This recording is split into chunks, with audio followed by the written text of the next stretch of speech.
Hello viewers, welcome to Tiffany BD skin care.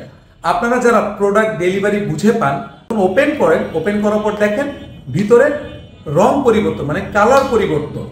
তো তখন একা একা ভাবেন প্রোডাক্টের ভিতরে কালার তো অফ হোয়াইট মানে সাদা কালারের মতো হওয়ার কথা, কিন্তু ভিতরে একটু ব্রাউন কালার বা হালকা ব্রাউন বা ডিপ ব্রাউন, অথবা আপনি একটু dark chocolate and light chocolate colour হয়ে যায়।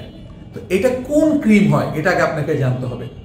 আমাদের বাসায় রেগুলার যে ক্রিম আছে ওই ক্রিমগুলো কখনো চেঞ্জ হয় না কালার, বাট যদি অরিজিনাল হোয়াইটেনিং ইনগ্রেডিয়েন্টসের প্রোডাক্ট হয় তাহলে দেখবেন আপনি সামটাইমস কালার পরিবর্তন হয়ে যায়। কালার কেমন পরিবর্তন হয় আমি এখনই আপনাদেরকে ভিডিওতে দেখাচ্ছি, চলুন দেখি। প্রথমে ডান পাশের ক্রিমটা দেখেন অফ হোয়াইট, তারপর বাম পাশের ক্রিমটা একটু ব্রাউন হয়েছে, কারণ এটা যেখানে ছিল তাপমাত্রা একটু গরম ছিল হয়তো বা। কীভাবে স্টেপ বাই স্টেপ হালকা brown, medium brown, deep brown, dark brown হয় আপনারা ছবিতে দেখতে পাচ্ছেন। আর এক্সপায়ার ডেট ঠিক থাকলে ইউজ করে যাবেন, নো প্রবলেম। তো এটা কেন হয়? কারণ একটাই, এটার ভিতরে হোয়াইটেনিং ইনগ্রেডিয়েন্টসের জন্য। এটার যে এক্সপায়ার ডেট থাকবে, এক্সপায়ার ডেট পর্যন্ত আপনারা এটা ব্যবহার করতে পারবেন, কোনো সমস্যা নাই, 1%ও কোনো রিস্ক নেই। জাস্ট কালার চেঞ্জ হয় কেন জানেন? তাপমাত্রা, গরম ঠান্ডা, এই বিষয়গুলো হোয়াইটেনিং ইনগ্রেডিয়েন্টসের সাথে কানেক্টেড। হোয়াইটেনিং ইনগ্রেডিয়েন্টসের প্রোডাক্টগুলো একটু কম তাপমাত্রা মানে একটু ঠান্ডা জায়গায় রাখতে হয়।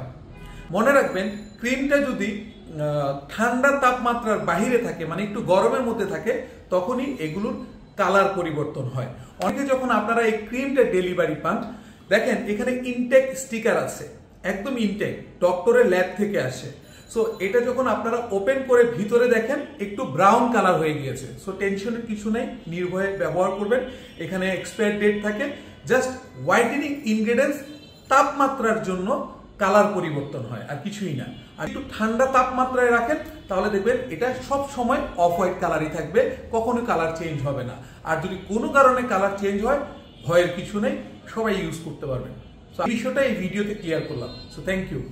Bárbara, agarra tu micrófono y canta como una bárbara.